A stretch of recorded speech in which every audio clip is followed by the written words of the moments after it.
चलो last time क्या discuss किया था, 1,2 डाई सब्स्टिट्यूट, राइट। अब वही सेम एग्जांपल यहाँ पे डिस्कस करें। अगर मैं कोई मिथाइल ले लूँ, इथाइल ले लूँ और आपसे बोलूँ कि कौन ज्यादा स्टेबल है, तो आप क्या बोलेंगे? 1,2 di methyl cyclohexane, 1,2 di methyl cyclohexane, समझ में आया? उसका कौन सा फॉर्म ज्यादा स्टेबल होगा? Which conformation are more stable? 1,2 dimethyl cyclohexane कब ज्यादा स्टेबल होगा?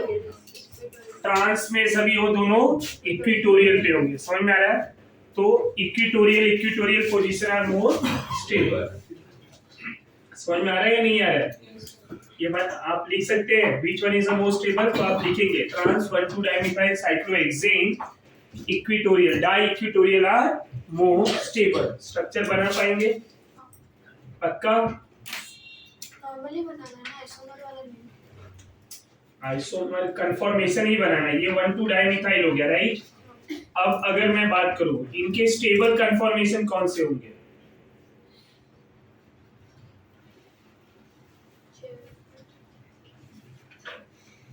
Like this. अब अगर मैं 1,2 डाइमिथाइल की बात करूं, यहाँ हाइड्रोजन ले लूं, यहाँ CH3 ले लूं, राइट। ये CH3 और ये हाइड्रोजन, ये कौन सा फॉर्म है? ट्रांस। कौन सा फॉर्म है? ट्रांस। तो ट्रांस में क्या है?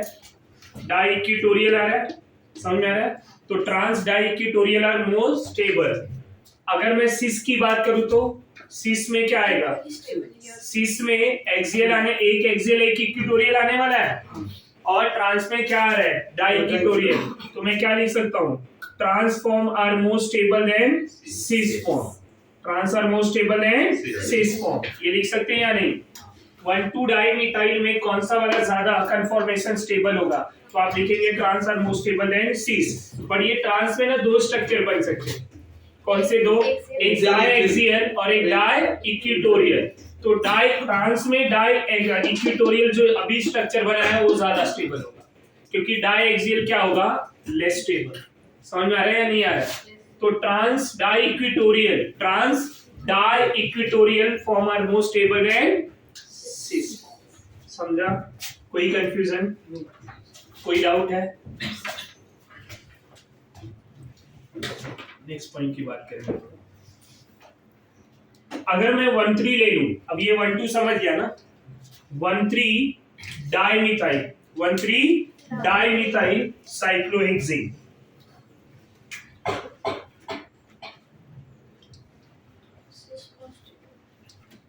डाइमिथाइल साइक्लोहेक्सेन कौन सा फॉर्म ज्यादा स्टेबल होगा? सिस ज्यादा स्टेबल हो रहा है 1,3 में, पक्का? एक CH3 इधर है, दूसरा इधर।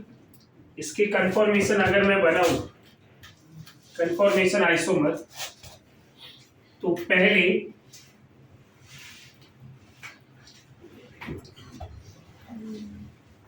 ये हाइड्रोजन है, ये CH3 इधर, हाइड्रोजन ऊपर की तरफ है, राइट। यहाँ हाइड्रोजन ऊपर की तरफ, ये कौन सा है? एक्सियल। ये क्या है? CH3।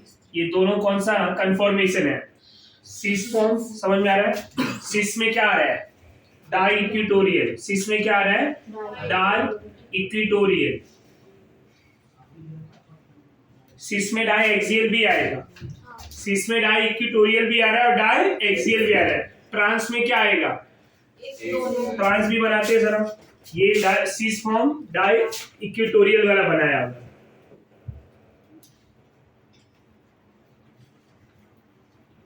अगर मैं इसका ट्रांस बनाना चाहूं तो क्या हो जाएगा?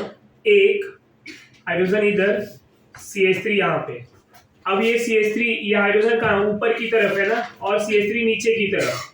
तो ये CH3 में ऊपर की तरफ और हाइड्रोजन नीचे की तरफ। तो ये क्या है? इक्विटोरियल। ये क्या है? एक्सियल। तो मैं क्या लिख सकता हूँ, ये एक्सियल इक्वेटोरियल, ये कौन सा कन्फॉर्मेशन है, एक्सियल इक्वेटोरियल, एक्सियल इक्वेटोरियल। तो एक्सियल इन इक्वेटोरियल है, यहाँ पे क्या है, दोनों इक्वेटोरियल है, समझ में आ रहा है। एक इनका कन्फॉर्मेशन क्या होगा, डाई एक्सियल भी आएगा, क्या आएगा, डाई एक्सियल। तो which one is the most stable, di equatorial. Di axial सबसे कम स्टेबल होगा और डाई इक्वेटोरियल सबसे ज्यादा स्टेबल होगा, समझ में आ रहा है। तो अगर मैं आपसे पूछूं कि यहाँ स्टेबिलिटी किसका, तो आप क्या बोलेंगे, cis form are more stable than trans form, cis are more stable than. तो ये अगर क्वेश्चन पूछा जाता है तो आप समझ जाएंगे। करके इसमें भी हमने डिस्कस किया था कि अगर मोनो सब्स्टिट्यूटेड है, साइक्लोहेक्सेन मोनो सब्स्टिट्यूटेड है, तो कौन ज्यादा परसेंटेज बनाएगा। तो अगर वहां पे चेयर फॉर्म है और फ्लिप चेयर है, समझ में आया। तो अगर चेयर में हैवियर ग्रुप जो है एक्सियल पे है, तो इक्वेटोरियल पे क्या हो जाएगा, heavier group, sorry flip chair में हैवियर ग्रुप कहां पे आ जाएगा, इक्वेटोरियल पे। तो ऑन दैट केस क्या होगा, flip chair are more stable than chair.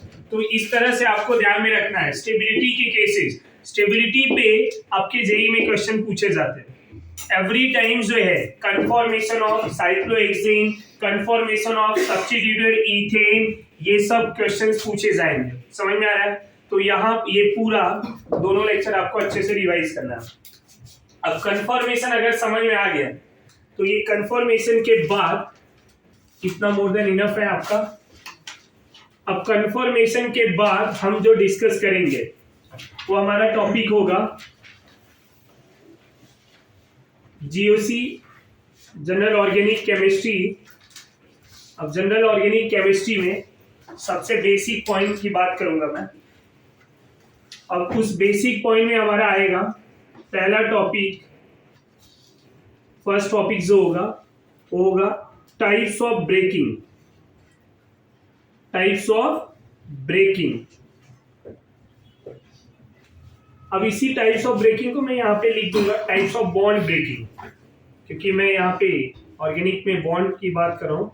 Bond breaking, bond को आप कितने टाइप से तोड़ सकते हो, या टाइप्स ऑफ बॉन्ड क्लीवेज, समझ में आ रहा है। दूसरा टॉपिक मेरा होगा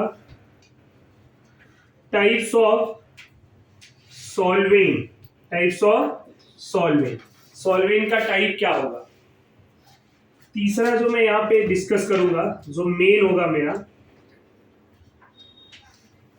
टाइप्स ऑफ इफेक्ट, और इसी इफेक्ट को मैं बोलूंगा इलेक्ट्रॉनिक इफेक्ट,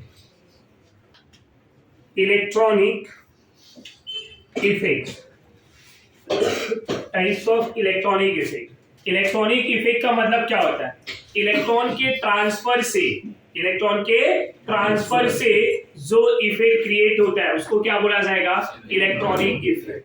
तो अब ये जो टाइप्स ऑफ इलेक्ट्रॉनिक इफेक्ट है, ये आपके सिलेबस का सबसे ज्यादा इंपॉर्टेंट पार्ट है, one of the very very very important, electronic effect. इसमें आता कौन कौन है, सबसे पहला इंडक्टिव इफेक्ट, इंडक्टिव इफेक्ट। दूसरा after inductive resonance, resonance effect, resonance effect या मेसोमेरिक इफेक्ट। तीसरा जो हम डिस्कस करेंगे hyper conjugation, and the fourth one is electromeric, क्या डिस्कस करेंगे, इलेक्ट्रोमेरिक इफेक्ट। तो ये चार टाइप है, कौन से चार, inductive effect, resonance effect, hyper conjugation and electronic. ये चारों को हमें वन बाय वन डिस्कस करना है। यहाँ पे मैं 2 ही टॉपिक ले रहा हूँ और बाकी का इन चारों के बाद डिस्कस करें। यहाँ पे और भी टॉपिक आते हैं, टाइप्स ऑफ इंटरमीडिएट जो मैं इनके बाद पढ़ाऊंगा, टाइप्स ऑफ रिएजेंट जो मैं इनके बाद पढ़ाने वाला हूँ। तो ये types of bond breaking, bond को कितने टाइप से ब्रेक कर सकते हैं, टाइप्स ऑफ सॉल्वेंट, सॉल्वेंट कितने टाइप का होगा, ये दोनों यहाँ पे यूज में आएंगे, इसलिए पहले इन दोनों को पढ़ा। फिर types of electronic effect, the meaning of electronic effect क्या हो सकता है। इलेक्ट्रॉनिक मतलब इलेक्ट्रॉन, तो जो भी इफेक्ट इलेक्ट्रॉन के ट्रांसफर से होगा, जो भी इफेक्ट इलेक्ट्रॉन के ट्रांसफर से होगा उसको क्या बोलेंगे? Electronic effect. By the transfer of electron जो भी इफेक्ट क्रिएट होंगे उस इफेक्ट को क्या बोला जाएगा? Electronic effect. और ऐसे इफेक्ट 4 टाइप के होते हैं, inductive, resonance, hyper conjugation and electromeric. ये जो 3 है ना, इंडक्टिव, रेजोनेंस, हाइपर कंजुगेशन, ये तीनों परमानेंट इफेक्ट माने जाते हैं। It is a permanent effect and electromeric is a temporary effect. ये क्या है? परमानेंट इफेक्ट, और ये क्या है? टेम्परेरी। ये पॉइंट क्लियर हो रहा है? तो inductive effect, resonance and hyper conjugation is a permanent effect, while electromeric is a temporary effect. तो 1 by 1 यहाँ पे मैं डिस्कस करूंगा। सबसे पहला जो पार्ट होगा मेरा यहाँ पे, types of bond breaking.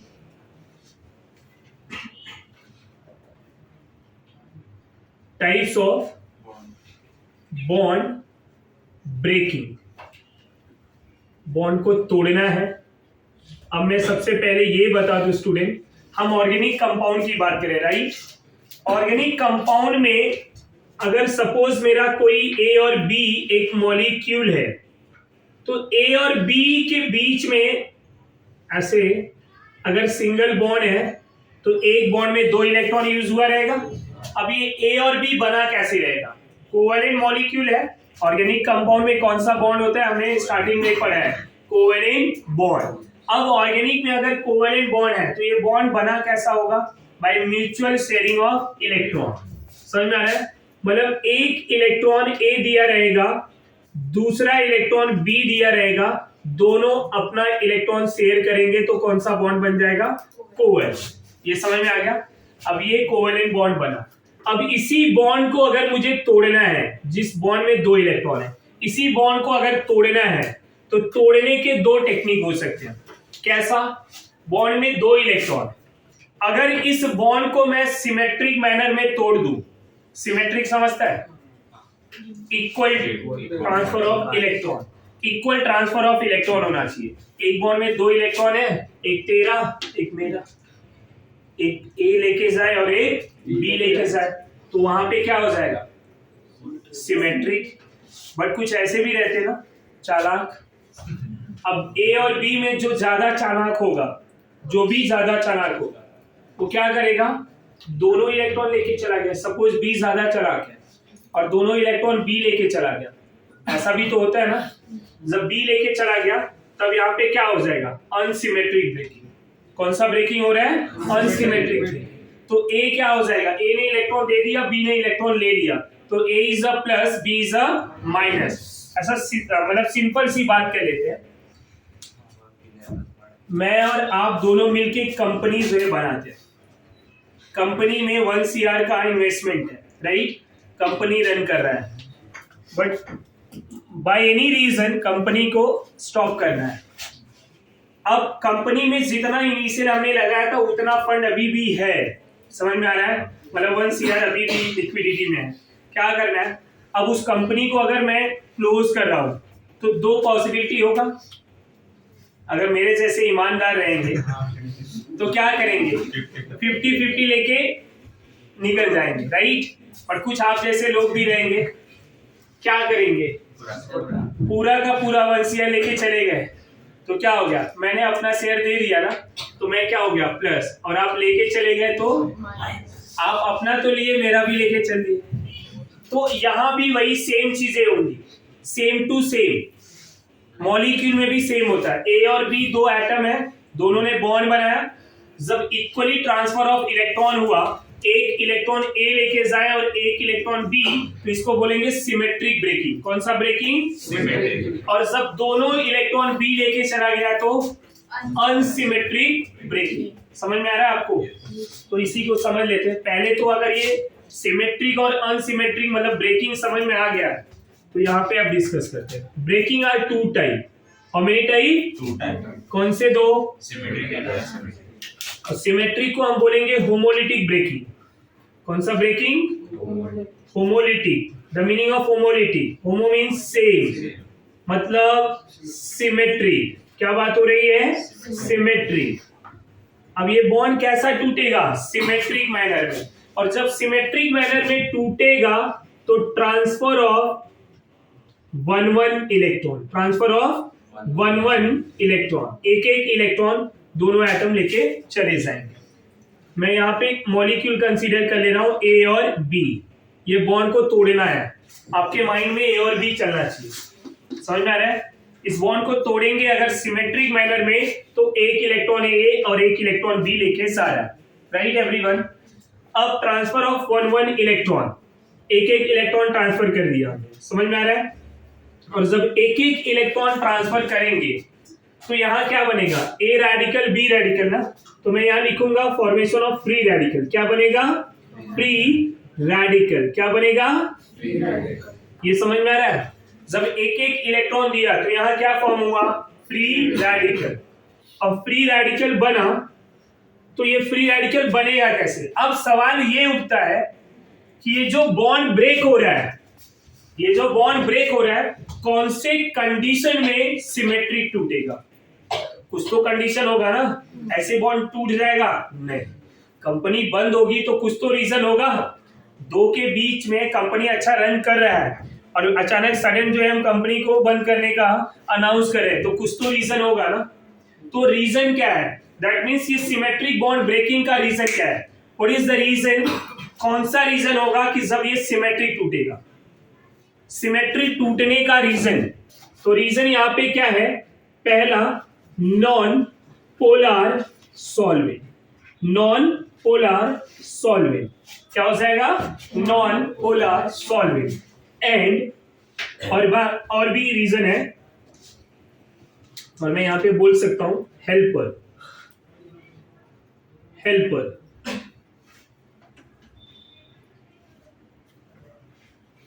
Non polar solvent है। अब ये है क्या? Heat, electrolyte,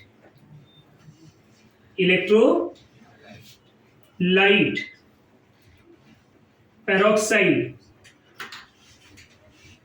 energy and radiation. Energy and radiation, इनके प्रेजेंस में बॉन्ड हमेशा फ्री रेडिकली टूटेगा। क्या होगा? Free radical. जब एरो पे नॉन पोलर सॉल्वेंट या हीट, स्ट्रॉन्ग हीट मतलब नॉर्मल हीटिंग की बात नहीं हो रही, स्ट्रॉन्ग हीट के प्रेजेंस में जो मॉलिक्यूल पोलर नहीं है, टाइप्स ऑफ सॉल्वेंट में हम डिस्कस करेंगे एग्जैक्ट नेचर। ओके, अब इलेक्ट्रोलाइटिक प्रोसेस जो आपने पढ़ा भी है, इलेक्ट्रोलाइटिक में फ्री रेडिकल होगा। लाइट के प्रेजेंस में क्लोरीन के जो बॉन्ड टूटते हैं, अगर वहां पे सनलाइट आ रहा है, यूवी लाइट आ रहा है, तो क्लोरीन के बॉन्ड फ्री रेडिकली टूटता है in the presence of light. Even bromine भी फोटोन के प्रेजेंस में अपना बॉन्ड क्या करता है? Free radically तोड़ेगा। फोटोन नहीं है तो अगर स्ट्रॉन्ग हीटिंग दे रहे हैं, हायर टेम्परेचर, तो वहां पे भी अपने बॉन्ड को फ्री रेडिकली ब्रेक करेगा। पेरोक्साइड के जितने भी बॉन्ड है फ्री रेडिकली टूटते हैं। एनर्जी, रेडिएशन, फोटोकेमिकल रिएक्शन जितने भी होते हैं, जितने भी फोटोकेमिकल रिएक्शन, वो सब जो है फ्री रेडिकली होते हैं। समझ में आ रहा है? फोटोकेमिकल रिएक्शन में एनर्जी और रेडिएशन यूज किया जाता है, HU, फोटोन, लाइट, ये सब हम यूज करते हैं। अब हम बात करेंगे heterolytic, the meaning of homolytic breaking and heterolytic. And the meaning of heterolytic, unsymmetric breaking. कैसा ब्रेकिंग होगा? Unsymmetric breaking. तो दूसरा टाइप ऑफ ब्रेकिंग क्या होगा?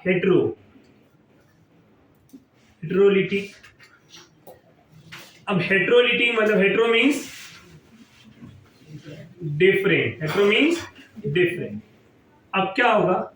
अनसिमेट्रिक। क्या हो जाएगा? अनसिमेट्रिक। Symmetric and unsymmetric. अब यहां पे क्या हो जाएंगे? ट्रांसफर ऑफ 1 इलेक्ट्रॉन ना, अब यहां क्या होगा? ट्रांसफर ऑफ 2 इलेक्ट्रॉन, कोई एक ही इलेक्ट्रॉन लेके जाएगा। यहां क्या होगा? कोई एक ही एटम, दो में से कोई एक दोनों इलेक्ट्रॉन लेके चला जाए। यहां transfer of complete electron pair बोल सकता हूं, या फिर क्या बोल सकते हो? ट्रांसफर ऑफ बोथ इलेक्ट्रॉन या 2 इलेक्ट्रॉन। तो ट्रांसफर ऑफ 2 इलेक्ट्रॉन, जब दोनों इलेक्ट्रॉन ट्रांसफर हो जाएंगे तो क्या बनेगा? चार्ज बनेगा। क्या बनेगा? तो चार्ज कौन सा बनेगा? एक पॉजिटिव बनेगा, पॉजिटिव मतलब क्या है, दूसरा कौन सा चार्ज बनेगा? Negative anion. कैटायन एंड, समझ में आ रहा है? तो एक पॉजिटिव चार्ज और दूसरा निगेटिव चार्ज। ये अनसिमेट्रिक ब्रेकिंग में चार्ज क्रिएट हो रहे हैं क्योंकि वहां पे कोई एक दोनों इलेक्ट्रॉन लेके जा रहा है, कोई एक। अब उनका कंडीशन भी बताऊंगा मैं कि कौन इलेक्ट्रॉन लेके जाएगा, राइट। अब ये जो चार्ज बनते हैं किसके प्रेजेंस में, यहां क्या था?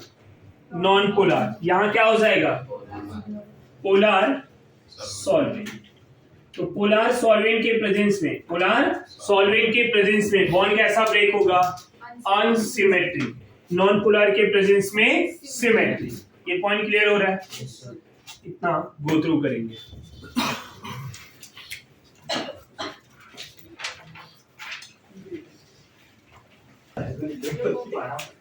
ना एग्जाम्पल की बात करूं मैं, example of homolytic breaking, right. Homolytic breaking के अगर एग्जाम्पल की बात करें तो सबसे पहले मैं यहाँ पे क्लोरीन ले रहा हूं। ये जो Cl बॉन्ड दिखा है ना, इसी को आप Cl2 लिख सकते हैं। जब बॉन्ड ब्रेक करेंगे यूवी लाइट के प्रेजेंस में और सनलाइट लिखा रहेगा, दोनों में से कुछ दिया रहेगा, या खाली लाइट भी दिया तो भी आप समझ जाएंगे। अब एक बॉन्ड में कितने इलेक्ट्रॉन होंगे? 2। ये बॉन्ड कैसे टूटेगा? यूवी लाइट के प्रेजेंस में जो बॉन्ड ब्रेक होगा वो सिमेट्रिक ब्रेक होगा। कैसा ब्रेक होगा? सिमेट्रिक। तो एक इलेक्ट्रॉन ये क्लोरीन लेके जाएगा, दूसरा इलेक्ट्रॉन दूसरा क्लोरीन लेके जाएगा। ये Cl रेडिकल प्लस Cl, ये जो सिंगल इलेक्ट्रॉन है, unshared single electron are known as free radical. इसको क्या बोलेंगे? Free radical. या इसी को मैं ऐसे भी तो लिख सकता हूं 2Cl फ्री रेडिकल। समझ में आ रहा है आपको? कोई कंफ्यूजन? जब एक ही इलेक्ट्रॉन होते हैं उनको क्या बोला जाता है? Free radical. अगर Br2 है, Br ऐसा ले लूं मैं, इसको स्ट्रॉन्ग हीटिंग के प्रेजेंस में मैं करूं तो ये भी Br radical plus Br radical बनाएगा। समझ में आ रहा है? कोई अल्केन ले लूं, स्ट्रॉन्ग हीटिंग कर दूं तो इनका एक इलेक्ट्रॉन इस कार्बन पे, दूसरा इस कार्बन पे, ये 2CH3 फ्री रेडिकल बन जाएगा। समझ में आ रहा है आपको? यहां तक कोई कंफ्यूजन? तो ये होमोलिटिक ब्रेकिंग के एग्जांपल है। हेट्रोलिटिक के एग्जांपल की बात करें तो CH3 CH2, यहां Br ले लिया। एक्वेस मतलब water, aqueous solvent, water as a solvent. यहां पे कार्बन एंड ब्रोमीन के बीच में बॉन्ड है, बॉन्ड में 2 इलेक्ट्रॉन होंगे। अब ये इलेक्ट्रॉन पूरा का पूरा ब्रोमीन लेके जा रहा है। अब जब ब्रोमीन इलेक्ट्रॉन लेके गया तो ये कार्बन क्या हो जाएगा? प्लस, और ब्रोमीन क्या हो जाएगा? माइनस। समझ में आ रहा है आपको? ये कौन से टाइप का ब्रेकिंग है? हेट्रोलिटिक। तो मैं यहां पे लिखूंगा in heterolytic breaking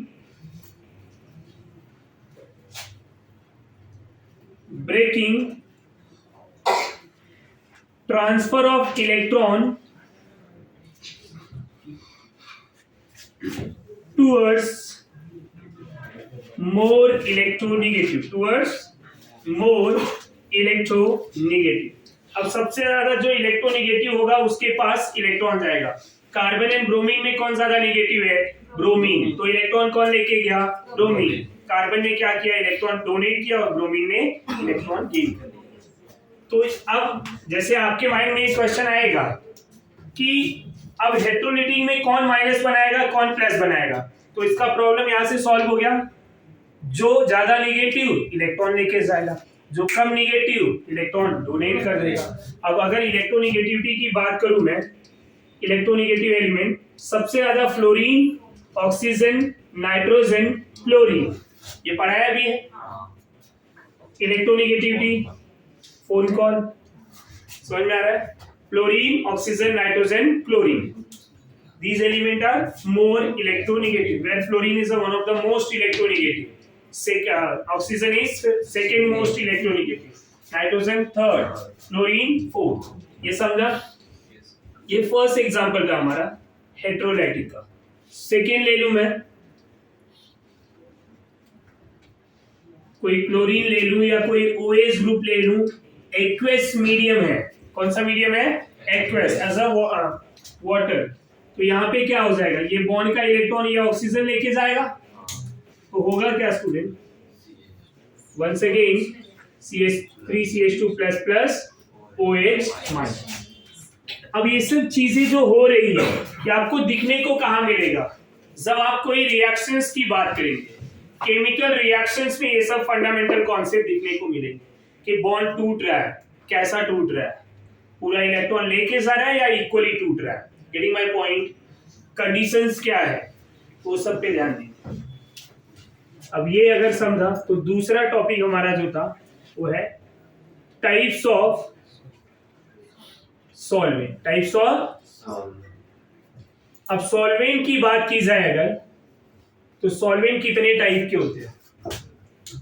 solvent generally दो टाइप के होंगे। कौन से दो? One is a polar, other one is non polar. तो polar solvent and non polar solvent, polar and non polar solvent, polar solvent and non polar solvent. अब polar कब होगा, पोलर सॉल्वेंट कब होंगे, एंड नॉन पोलर कब होंगे? What is the meaning of polar solvent and non polar? जब ये mu की वैल्यू, म्यू पता है आपको, mu is a dipole moment, mu की वैल्यू नॉन जीरो, म्यू की वैल्यू क्या हो? Non zero, dipole moment, where mu is a dipole moment, mu की वैल्यू नॉन जीरो तो पोलर, म्यू की वैल्यू जीरो नॉन पोलर। ये समझ में आ रहा है? म्यू की वैल्यू जीरो तो पोलर, नॉन जीरो तो पोलर, और म्यू की वैल्यू जीरो तो नॉन पोलर। अब समझना यहाँ पे ये है, म्यू डाइपोल मोमेंट होता है। क्या होता है? Dipole moment. समझ में आ रहा है? अगर मैं म्यू की बात करूं तो Q into R होता है, where Q is a charge, R is a distance, mu is a dipole moment। समझ में आ रहा है? पर यहाँ पे आपको डाइपोल मोमेंट का एकदम बेसिक समझना है। डाइपोल मोमेंट कौन देगा कौन नहीं देगा, यहाँ पे नॉर्मल बात करेंगे, और जो इसका डिटेल है हम बॉन्डिंग वाले चैप्टर में डिटेल डिस्कस करने वाले। तो अब सबसे पहले पोलर का अगर मैं यहाँ पे बेसिक बात करूं, ये एग्जैक्ट डेफिनेशन है कि अगर कोई डाइपोल मोमेंट शो कर रहा है, म्यू की वैल्यू पॉजिटिव है तो पोलर, म्यू जीरो है तो नॉन पोलर। समझ में आ रहा है? अगर मैं यहाँ पे बोलूं कि जब कोई मॉलिक्यूल बन रहा है, जब कोई मॉलिक्यूल फॉर्म हो रहा है, तो उस मॉलिक्यूल में दो अलग अलग टाइप की इलेक्ट्रोनेगेटिव एलिमेंट है, तो वहां पे पोलैरिटी होगा। क्या होगा? पोलैरिटी। और जब एक ही टाइप की इलेक्ट्रोनेगेटिव के एलिमेंट है तो क्या होगा? Non polar. जैसे यहाँ पे भी ब्रोमीन है, यहाँ पे भी ब्रोमीन है, ब्रोमीन ज्यादा निगेटिव तो है, बट क्या दूसरा वाला एलिमेंट लेस इलेक्ट्रोनेगेटिव है? तो आंसर आएगा नहीं। तो इलेक्ट्रोनेगेटिविटी दोनों के सेम है, तो क्या कोई प्लस और कोई माइनस बनेगा? नहीं, इधर भी नहीं। पर यहाँ क्या होगा? ये प्लस और ये प्लस और ये माइनस, प्लस और माइनस बन रहे हैं। तो जब प्लस और माइनस बनेंगे तो हम बोल सकते हैं कि ये पोलर है। समझ में आ रहा है? पोलर, टू अपोजिट चार्ज जब क्रिएट होंगे at very short distance, two opposite charge create at very short distance, तो क्या हो जाएगा? पोलर हो जाएगा। समझ में आ रहा है? तो यहाँ पे हम ये ध्यान देंगे कि मैं ऐसा बोल सकता हूं कि मॉलिक्यूल फॉर्म, अभी खाली थ्योरेटिकली आपको ध्यान देना है, molecule form by two different electronegative, two different electronegative, तो क्या हो जाएगा? पोलर। और molecule form by two similar electronegative, जब इलेक्ट्रोनेगेटिविटी क्या हो? सिमिलर, तो क्या हो जाएंगे? Non polar. इथेन क्या है? Non polar. ब्रोमीन क्या है? Non polar. ये अल्काइल हैलाइड जो है ये क्या है? पोलर। ये polar. Reason, oxygen is more electronegative, carbon is less electronegative, तो ये क्या हो जाएंगे? पोलर। ये polar, non polar. Getting my point? Chlorine क्या होगा? Non polar. Nitrogen oxygen, hydrogen, ये सब नॉन पोलर है। अब मैं लिख दूं CH3OH, ये क्या होगा? Water. Water is a polar. क्यों पोलर है? क्योंकि H प्लस और OH minus. Ammonia H plus और NH2 माइनस। तो जहां प्लस और माइनस दोनों बनने की पॉसिबिलिटी है वो क्या हो जाएंगे? Polar. Getting my point? Hydrogen fluoride, hydrogen chloride, hydrogen bromide, ये सब क्या होंगे? पोलर। ये समझ में आया? तो अब जो पोलर सॉल्वेंट है वो समझा आपको, जो नॉन पोलर है वो समझ में आ गया। पोलर सॉल्वेंट कितने टाइप के होते हैं? पोलर सॉल्वेंट की बात करूं तो ये कितने टाइप के होंगे? Polar solvent are 2 type. How many type? कौन से 2? Polar protic, polar protic solvent, and दूसरा होगा polar aprotic solvent. Polar protic and polar aprotic, polar protic and polar aprotic.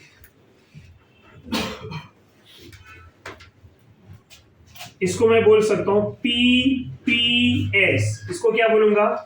PAS, polar aprotic and polar protic. अब इसको क्या लिख सकता हूं मैं? पोलर सॉल्वेंट मतलब PS। इसको क्या लिख सकते हैं? NPS, non polar solvent. Shortcut form ज्यादा यूज किया जाएगा आगे, ये ध्यान रखिए। पोलर प्रोटिक, पोलर अप्रोटिक, ये समझ में आ रहा है?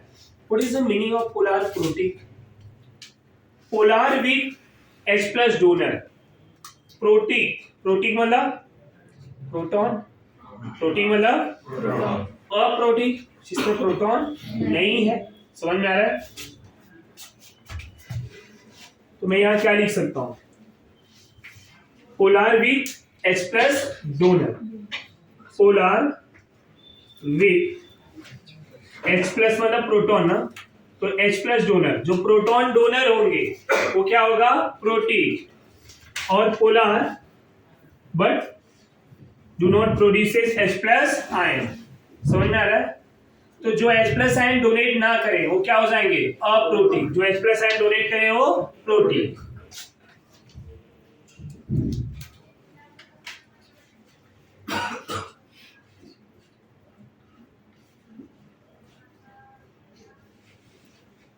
produces H plus ion, not donated H plus ion, जो H plus डोनेट ना करे और जो H plus डोनेट करे। ये समझ में आया? यहाँ तक कोई डाउट? अब इनके एग्जाम्पल की बात करें। पोलर प्रोटिक सॉल्वेंट का एग्जाम्पल क्या होगा? Water is a polar protic solvent. Why water is a polar protic? तो इसको अगर मैं ओपन करूं तो H एंड OH, अब ये वाला हाइड्रोजन या ये वाला हाइड्रोजन, ये H प्लस दे सकता है। क्यों? क्योंकि ये ऑक्सीजन के साथ अटैच है। ऑक्सीजन इज नेगेटिव, तो हाइड्रोजन इज पॉजिटिव। तो जो H प्लस दे वो प्रोटिक है और यहाँ पे पोलर भी है। अब जैसे एक एग्जांपल ले रहा हूं, यहां पर भी हाइड्रोजन है। समझ में आ रहा है? और यहाँ कार्बन हाइड्रोजन की इलेक्ट्रोनेगेटिविटी क्या है? सिमिलर है। तो क्या ये पोलर है? नहीं। समझ में आ रहा है? यहां तक कोई डाउट? दूसरा एग्जांपल मैं अमोनिया ले रहा हूं, तो अमोनिया H प्लस दे सकता है या नहीं? दे सकता है। कैसे? H और NH2। समझ में आ रहा है? अल्कोहल ROH, अल्कोहल तो सीधा यहां से H प्लस निकाल सकते हैं। फेनॉल में अल्कोहल है ये, अल्कोहल के बाद फेनॉल, फेनॉल को मैं PH लिख रहा हूं। PH में किसका रिप्रेजेंटेशन होता है पता है? बेंजीन का, बेंजीन रिंग और OH। तो PH OH मतलब फेनॉल। समझा? तो यहां से भी H प्लस आ सकता है। एक थायो अल्कोहल भी ले सकते, RSH, sulphur is also electronegative ना, तो यहां से भी H प्लस जाएगा। अगर मैं कोई एसिड ले लूं, कार्बोक्सिलिक एसिड, तो यहाँ पे भी OH है, ये H प्लस दे देगा। समझ में आ रहा है आपको? अगर मैं कोई HCl ले लूं, HBr ले लूं, HI ले लूं, तो ये भी तो H प्लस देगा। पर ये सब सॉल्वेंट में यूज नहीं करेंगे, सॉल्वेंट में यही सब यूज किया जाएगा। Acid, alcohol, ammonia, amine, amine ले ले तो RNH2 ना, H प्लस देगा या नहीं देगा? तो ये जितने भी एग्जांपल थे ये किसके एग्जांपल थे? Polar protic solvent, polar protic solvent. अब अप्रोटिक क्या होगा? पोलार तो हो बट H प्लस डोनेट ना करे। ऐसे एग्जांपल कौन कौन से? One of the very famous example acetone. अब ये पोलार कैसे है? कार्बन और ऑक्सीजन की बात करूं मैं तो carbon plus and oxygen minus, दो अपोजिट चार्ज है, प्लस और माइनस है, पोलार तो हुआ।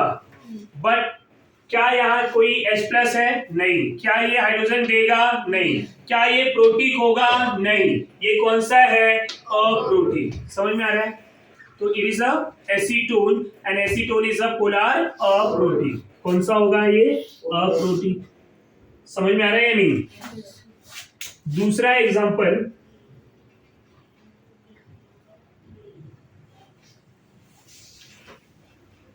ये वाला एग्जांपल हमने आईयूपीएससी में भी डिस्कस किया। अब ये क्या होगा?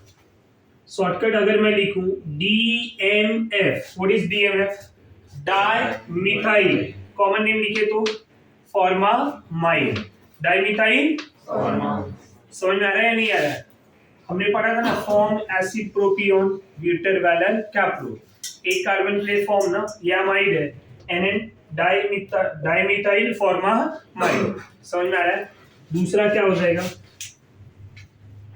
CH3 NCH3, C double bond O CH3, ये क्या हो जाएंगे?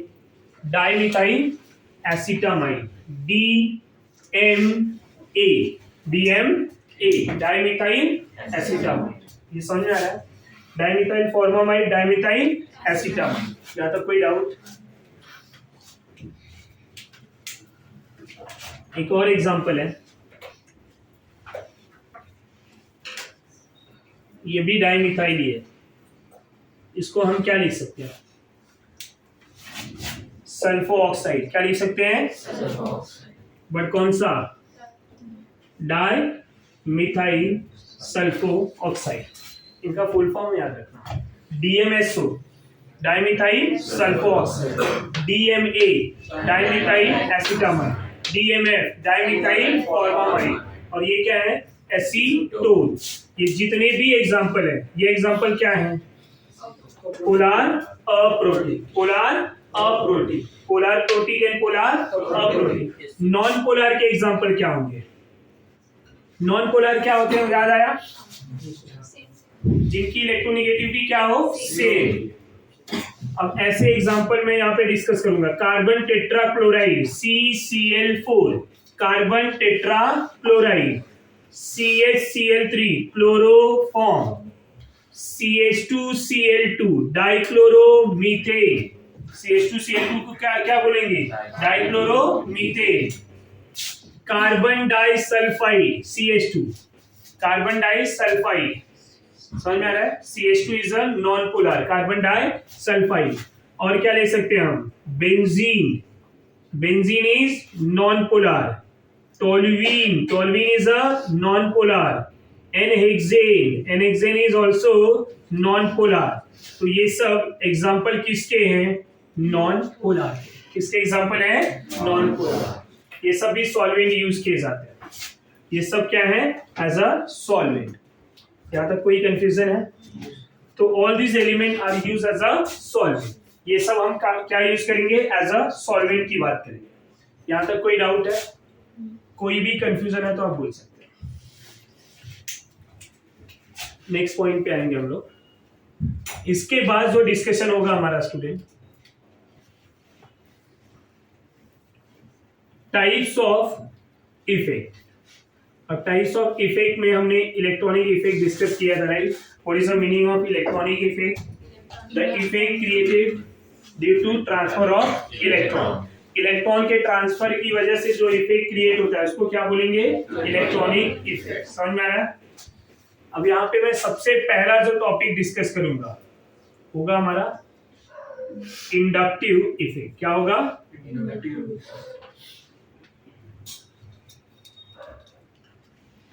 Inductive effect. What is the meaning of inductive effect, वो बात करें।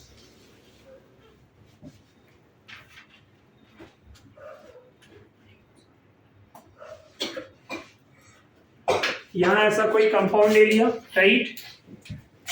ये कार्बन और क्लोरीन के बीच में इलेक्ट्रोनिगेटिविटी का डिफरेंस है, तो कार्बन क्या हो गया, डेल निगेटिव, सॉरी क्लोरीन क्या हो गया, डेल निगेटिव, कार्बन क्या हो गया, डेल पॉजिटिव। ये कार्बन डेल पॉजिटिव और ये क्लोरीन डेल निगेटिव। और ये ऐसा क्यों हुआ, ये पार्शियल चार्ज क्रिएट क्यों हुआ, because as we know chlorine is a more electronegative, तो फ्लो ऑफ इलेक्ट्रॉन क्या होगा, कार्बन से टूवर्ड्स क्लोरीन, कार्बन से टूवर्ड्स क्लोरीन, तो क्लोरीन की तरफ इलेक्ट्रॉन फ्लो हुआ, इसलिए यहाँ पे क्या चार्ज हुआ, पार्शियल निगेटिव चार्ज।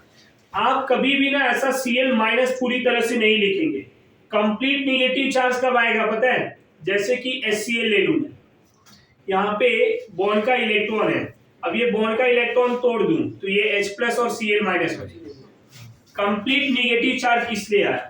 अब यहाँ ये डेल निगेटिव चार्ज क्यों है, क्योंकि जो बॉन्ड का इलेक्ट्रॉन था, अब ये इलेक्ट्रॉन शिफ्ट किधर हो रहा है, टुवर्ड्स क्लोरीन, किधर, क्लोरीन। क्यों क्लोरीन की तरफ शिफ्ट हो रहा है, क्योंकि क्लोरीन की इलेक्ट्रोनिगेटिविटी ज्यादा। अब इलेक्ट्रोनिगेटिविटी ज्यादा होने से क्या रीजन है, तो रीजन ये है कि इलेक्ट्रोनिगेटिविटी का डेफिनेशन क्या होता है, tendency to attract electron towards, अपनी तरफ इलेक्ट्रॉन जो पुल कर सकता है वही क्या होगा, इलेक्ट्रोनिगेटिव। तो ये क्लोरीन क्या कर रहा है, इस बॉन्ड के इलेक्ट्रॉन को अपनी तरफ खींच रहा है, समझ में आ रहा है। तो इलेक्ट्रोनिगेटिविटी में ये का मीनिंग क्या है वो समझ लेंगे, या इलेक्ट्रोनिगेटिविटी का नेचर क्या है।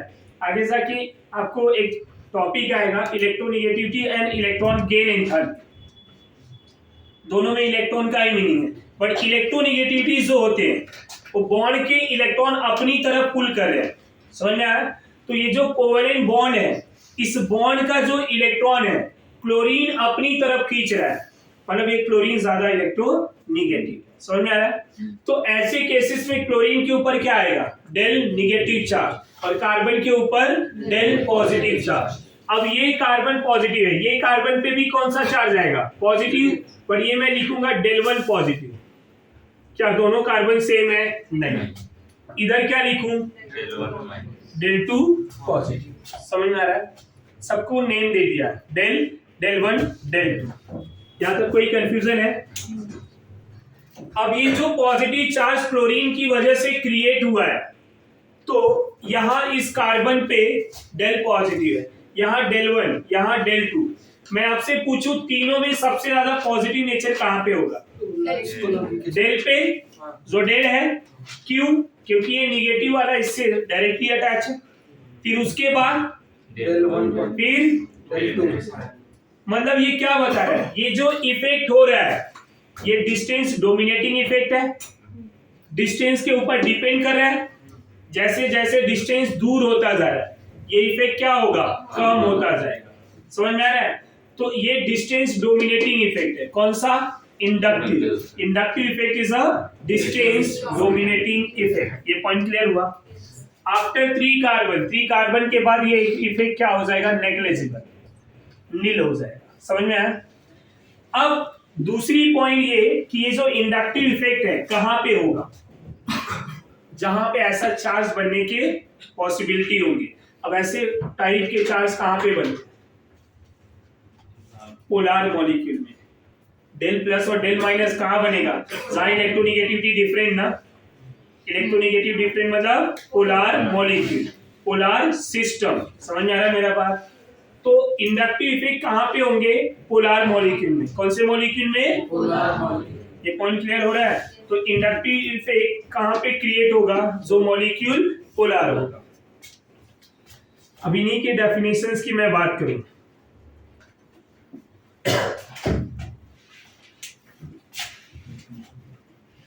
होगा क्या, it is permanent partial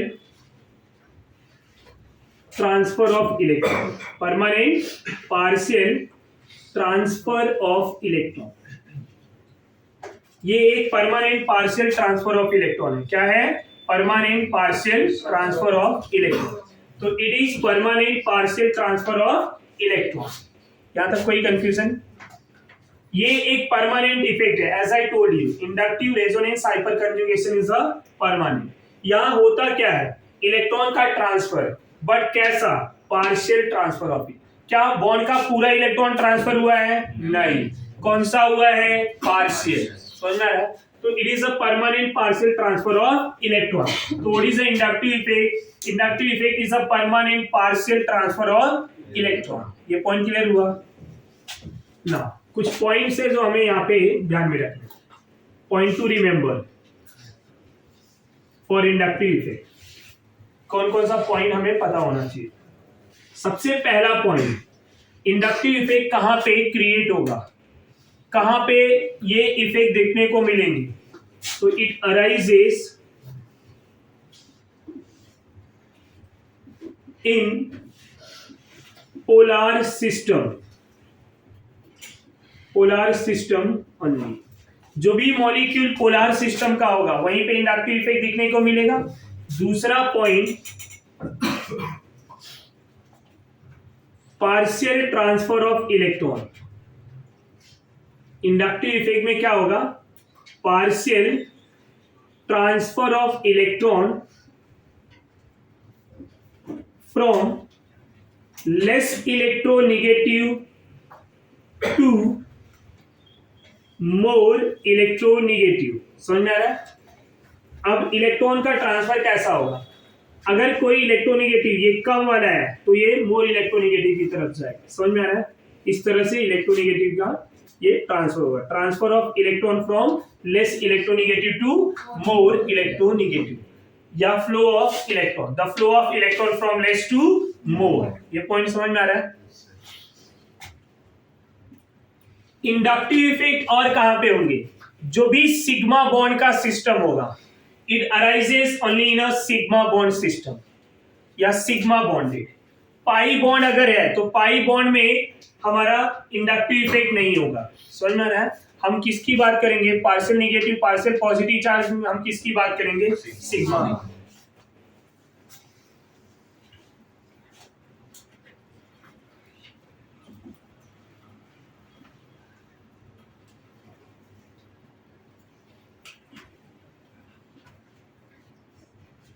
sigma bond arises only in sigma, pi bond में नहीं। समझ में आ रहा है? या यहां पे भी कोई डाउट है, यहां तक कोई कंफ्यूजन है? It is distance dominating effect, distance को डोमिनेट करता है। समझ में आ रहा है? डिस्टेंस डोमिनेटिंग इफेक्ट मतलब डिस्टेंस जैसा जैसा बढ़ता जाएगा ये इफेक्ट क्या होगा, कम। डिस्टेंस डोमिनेटिंग मतलब डिस्टेंस बढ़ेगा तो इफेक्ट कम।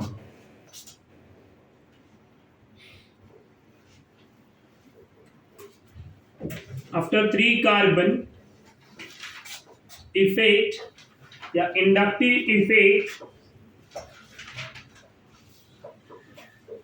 नेग्लिजिबल, ये इफेक्ट क्या हो जाएगा, तो after 3 carbon inductive effect negligible. ये पॉइंट क्लियर हो गया?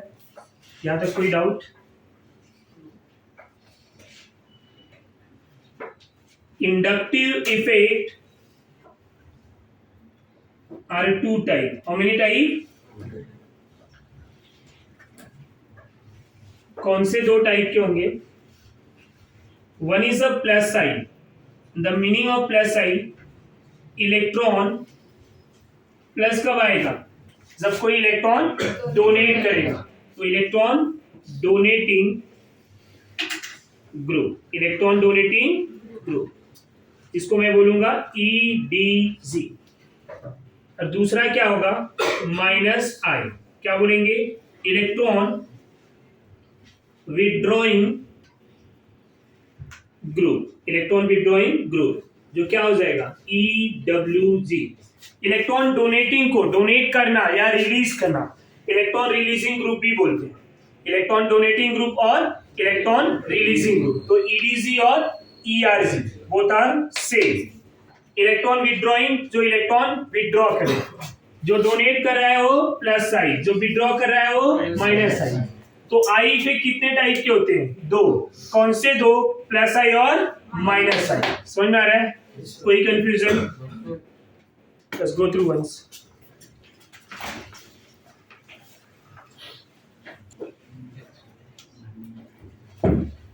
नाउ अब हम सबसे पहले प्लस आई की बात करेंगे।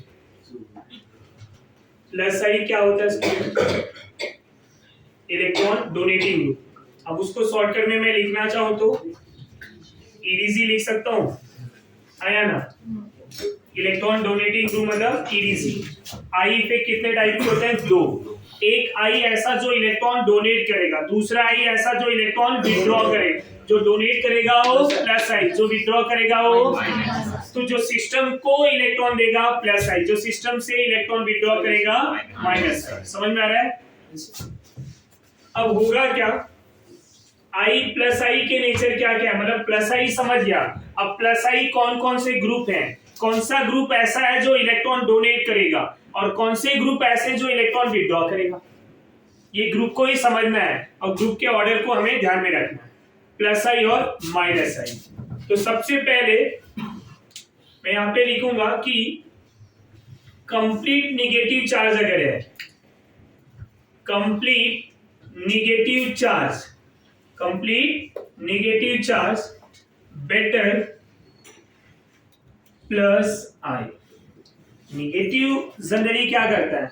इलेक्ट्रॉन लेता है, पर अगर कंप्लीट निगेटिव चार्ज हो गया तो मोर इलेक्ट्रोनेगेटिव एलिमेंट क्या करेगा? जनरली इलेक्ट्रॉन खींचेगा अपनी तरफ। पर अगर उसके ऊपर कंप्लीट निगेटिव चार्ज फॉर्म हो गया, अब तो ऑलरेडी इलेक्ट्रॉन ले चुका है, तो क्या अब और इलेक्ट्रॉन लेगा? नहीं। अब क्या करेगा? इलेक्ट्रॉन डोनेट करेगा। तो यहाँ क्लियरली स्टेटमेंट क्या लिखा है? Complete negative charge better plus I. Example की बात करूं, जैसे NH ग्रुप है, NH निगेटिव, अच्छा प्लस आई होता है, ये किसी सिस्टम से अटैच रहेगा, is better plus I than O minus. समझ में आ रहा है? O minus is better plus I COO minus. समझ में आया? एक एग्जांपल लेते हैं, ऐसा कोई ग्रुप ले लूं मैं, इसको समझाने के लिए मुझे आपको एग्जांपल की जरूरत पड़ेगी। ये NH के ऊपर माइनस चार्ज है। अब क्या ये जनरली नाइट्रोजन मोर इलेक्ट्रोनेगेटिव क्या करता? अगर ये न्यूट्रल होता तो इलेक्ट्रॉन खींचता, ऑलरेडी माइनस है, मतलब इसके पास इलेक्ट्रॉन है, इसने ले लिया है। अब क्या करेगा? ये इलेक्ट्रॉन डोनेट करेगा। इलेक्ट्रॉन का फ्लो क्या होगा? जो डोनेट करेगा ना, उसका एरो इस तरफ। अब यहां से दो चेन आ रहे हैं, तो एक इधर और एक ऐसा। समझ में आ रहा है आपको? इस तरह से फ्लो ऑफ इलेक्ट्रॉन होगा। ये समझ में आ रहा है या नहीं? यहां तक कोई डाउट? क्यों? क्योंकि ये ग्रुप क्या है? Complete negative. तो इलेक्ट्रॉन क्या कर रहा है? डोनेट कर रहा है। अगर ऐसे ही मैं O माइनस वाले ग्रुप की बात कर लूं या COO minus, complete negative charge है, यहां ऐसा दिया रहेगा, कभी कभी तो ये रिप्रेजेंटेशन भी दिया रहेगा और एक ही सही वाला रिप्रेजेंटेशन रहेगा, बाकी गलत वाले। तो आपको ढूंढना रहेगा विच वन इज द करेक्ट। अभी ये करेक्ट स्ट्रक्चर है, right?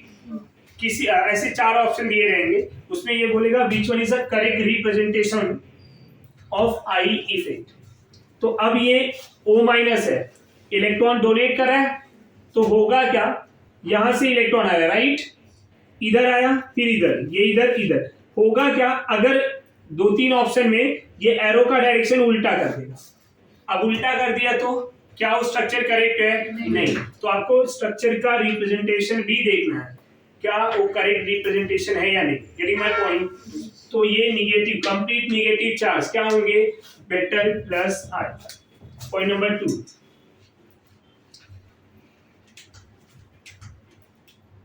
Alkyl group plus I in nature. Alkyl group plus I in nature. अब अल्काइल ग्रुप क्या है पता है आपको? ये है मेरा 3 डिग्री अल्काइल, ये किसी सिस्टम से अटैच होगा, इसको मैं लिखूंगा 3 डिग्री अल्काइल। इसका प्लस आई नेचर ज्यादा होगा, किससे? 2 डिग्री अल्काइल से। इसको लिख दिया मैंने 2 डिग्री अल्काइल। इसका प्लस आई नेचर ज्यादा होगा, किससे? 1 डिग्री। समझ में आ रहा है या नहीं? और इसका प्लस आई नेचर ज्यादा होगा, किससे? CH3, इसको लिखेंगे मिथाइल। ये समझ में आया या नहीं? तो alkyl group better plus I, alkyl group plus I nature 3 degree more than 2 degree than 1 degree than methyl. जितना क्राउड है अल्काइल का उतना पावरफुल प्लस आई है। इधर 3 अल्काइल है, tertiary alkyl, secondary alkyl, primary alkyl और मिथाइल। ये पॉइंट समझा? इनके एक्सेप्शन भी है। मैंने क्या लिखा है? Alkyl group is a plus I nature, right? पर होगा क्या? In organometallic compound, organometallic compound,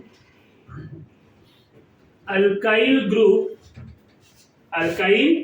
group minus I in nature. अब ऐसा क्यों हो गया? अभी तक तो हम ये बोल रहे थे अल्काइल प्लस आई है, प्लस आई, इधर आके माइनस आई भी बोल दिए। अब इसका रीजन क्या है? बिकॉज मेटल और इलेक्ट्रो पॉजिटिव, मेटल और इलेक्ट्रो पॉजिटिव। समझ आ रहा है? अब मैंने बोला क्या है? Organometallic. The meaning of organometallic, पहले तो ये ध्यान देंगे कि जब किसी ऑर्गेनिक कंपाउंड में डायरेक्टली मेटल अटैच होगा, अब ऑर्गेनिक कंपाउंड बात किया मतलब कार्बन, तो जब किसी कार्बन से डायरेक्टली मेटल अटैच होगा तो उसको क्या बोलेंगे? Organometallic compound. समझ में आ रहा है? अब मेटल क्या होते हैं? इलेक्ट्रो पॉजिटिव, तो कार्बन क्या हो जाएगा? निगेटिव। अब निगेटिव हो गया तो क्या हो गया? माइनस आई, और मेटल क्या हो जाएगा? Plus I. Getting my point? एक एग्जांपल ले लेते हैं। RLi, lithium, lithium is a metal ना, लिथियम क्या है? मेटल। तो मेटल के केस में Li इज अ प्लस, तो R इज अ, अब ये क्या हो गया? अगर ये मेरा प्लस आई होगा तो ये क्या हो जाएगा? समझ में आ रहा है या नहीं आ रहा है? कोई कंफ्यूजन? क्योंकि मेरा मेटल इजीली इलेक्ट्रॉन डोनेट करेगा, तो ये इलेक्ट्रॉन डोनेट किया तो ये क्या हो गया? प्लस आई। ये क्या हो गया? अब ऑर्गेनोमेटेलिक क्या होता है वो सबको समझा? What is the organometallic? Organometallic का मीनिंग क्या है? What is the meaning of organometallic compound? Metal directly bonded with carbon, directly bonded with carbon are known as organometallic compound। इस पे क्वेश्चन बनते हैं। मेटल डायरेक्टली जब कार्बन से attach होगा तो उसको क्या बोलेंगे? ऑर्गेनोमेटेलिक। क्या बोलेंगे? ऑर्गेनोमेटेलिक। तो मेटल बॉन्ड कार्बन होगा तो ऑर्गेनोमेटेलिक। इनके एग्जांपल की मैं बात करूं, Grignard reagent, one of the very famous reagent, RMgX, RMgX। Magnesium क्या है? मेटल ना, तो ये प्लस, तो R क्या हो जाएगा? तो यहाँ ये क्या हो गया? माइनस है। अगर दूसरे रिएजेंट की बात करूं मैं, ये ग्रिग्नार्ड था ना, दूसरा फ्रैंकलिन रिएजेंट, फ्रैंकलिन रिएजेंट। अब फ्रैंकलिन रिएजेंट क्या होते हैं? RZnX, RZnX। समझ में आ रहा है? RZnX is a Franklin reagent, R minus Zn plus. यहाँ जितने भी अल्काइल हैं वो सब क्या है? माइनस आई। क्या हो गया? माइनस आई। कोई कंफ्यूजन? तीसरा अगर नॉर्मल रिएजेंट ले लूं, RLi, RNA, तो सोडियम क्या है? मेटल, तो सोडियम क्या हो गया? प्लस, और ये क्या? R क्या हो गया? माइनस। कोई कंफ्यूजन? समझा? अब यहीं पे मैं ऑर्डर ऑफ प्लस आई लिख दूं तो ऑर्डर ऑफ प्लस आई, ये ध्यान देंगे। ये ओवरऑल पहले प्लस आई क्या क्या होगा क्या नहीं होगा उसके लिमिटेशन बताते हैं। अब कंप्लीट ऑर्डर ऑफ प्लस आई की बात करें तो ध्यान देंगे, इन्हीं दोनों ऑर्डर को मैं मिला दे रहा हूं। NH minus, O minus, COO minus, 3 degree alkyl, 2 degree alkyl, 1 degree alkyl, then methyl की बात करूंगा मैं। उसके बाद स्टूडेंट आइसोटोप्स ऑफ हाइड्रोजन में ट्रिटियम, ड्यूटेरियम, हाइड्रोजन। समझ में आ रहा है? यहां तक कोई डाउट? ये था order of plus I, order of plus I. कोई कंफ्यूजन है आपको? Plus I. अब इसके बाद बात करेंगे minus I. Minus I that means EWG। What is the meaning of EWG? Electron withdrawing group. Electron withdrawing group. तो इलेक्ट्रॉन विथड्रॉइंग ग्रुप क्या होगा? What is the meaning of electron withdrawing? जो electron system से withdraw करे। अब electron कौन withdraw कर सकता है? मोर इलेक्ट्रोनेगेटिव ग्रुप, या जिसके पास इलेक्ट्रॉन की कमी है। समझ में आ रहा है? आपके पास इलेक्ट्रॉन नहीं है तो आपको इलेक्ट्रॉन की जरूरत होगी। आपके पास पैसे नहीं है तो क्या करेंगे? पैसे लेंगे ना, तो आपका रिक्वायरमेंट हो गया। तो अगर यहाँ मॉलिक्यूल के पास इलेक्ट्रॉन नहीं है तो ये क्या करेगा? इलेक्ट्रॉन लेगा। तो कौन कौन लेगा? जो मोर इलेक्ट्रोनेगेटिव है, दूसरा जो इलेक्ट्रॉन डेफिशिएंट ग्रुप है। तो इलेक्ट्रॉन डेफिशिएंट ग्रुप ये सब माइनस आई होते हैं। क्या होते हैं? माइनस आई। दूसरी इंपॉर्टेंट पॉइंट यहाँ क्या लिखा था? Complete negative. यहाँ क्या लिख देंगे? Complete positive. अगर वहां किसी ग्रुप के ऊपर प्लस चार्ज है, कौन सा चार्ज है? तो क्या करेगा? इलेक्ट्रॉन विथड्रॉ करेगा। यदि माय पॉइंट आपके पास प्लस है, प्लस पॉजिटिव चार्ज है, तो क्या करेंगे? निगेटिव लेके आएंगे, इलेक्ट्रॉन लेंगे। तो सबसे पहला पॉइंट मैं यही लिखूंगा, complete positive charge, stronger minus I या better minus I, better minus I.